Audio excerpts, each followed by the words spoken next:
திருமணம் முடிந்து விட்டது. இந்த வன்னியக்குள்ள வாழையாக வாழ வேண்டுமானால் உங்களோட ஆசீர்வாதம் முக்கியமாக எனக்கு வேண்டும். உன்னை வாருங்கள்.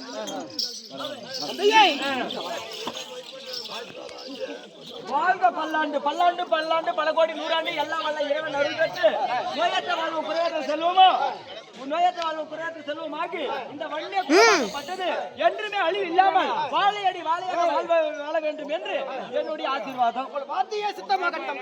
அதனால உங்களுடைய வன்னியக்குள்ள சிகாமணிகள் வன்னிய குலம் வாழையடி வாழையாக வீழ்ச்சியாக சொன்னீங்க. உள்ள போட உங்க முன்னாடி கூட்டி உள்ள போ. காஞ்சி முகுத்தம் உள்ள போயிட்டு உள்ள போயிட்டு மாலை கொண்டு வாங்க.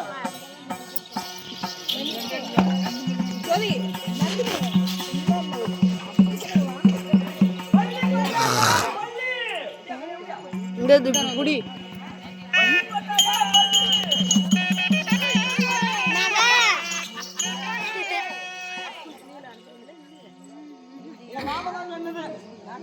அவங்க மாமா மாமா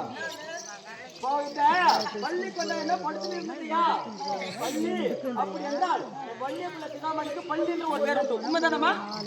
ஆமா ஆமா, அதுதான் பள்ளி என்று பேர்.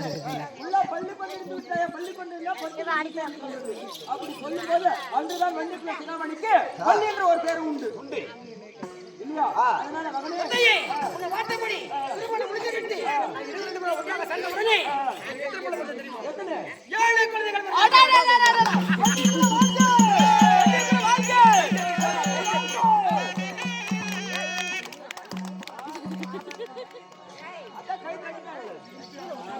அப்படியான மகனே காலம் கடத்தாத உண்மை இந்த வன்னியக்குள்ள வாழ வேண்டும். நீ பிறக்கின்ற பொழுது 7 சென்னாய் பிறந்திருக்கிறது. அதனால அப்படியா என் மனைவியிடத்தில் ஒரு வார்த்தை சொல்லிட்டு போயிருந்தேன். அட தேவி, இப்போது பார்த்தால் என்னை என் தந்தையார் பிறக்க வைத்து எதுக்காக பிறக்க வைத்தார்?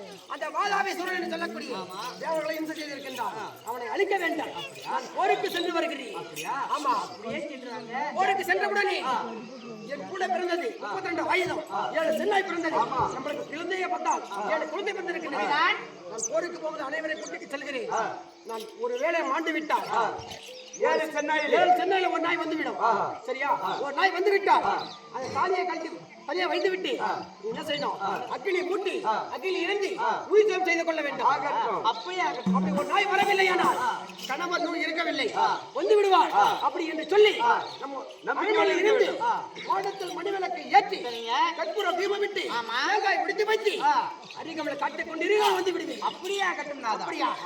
ஆனா தந்தையே, உன்னை வார்த்தை பிரகாரம் மனைவியை வளர்த்துக் கொண்டு இப்போ எங்க செல்ல வேண்டும்? அப்படி அந்த அரியணை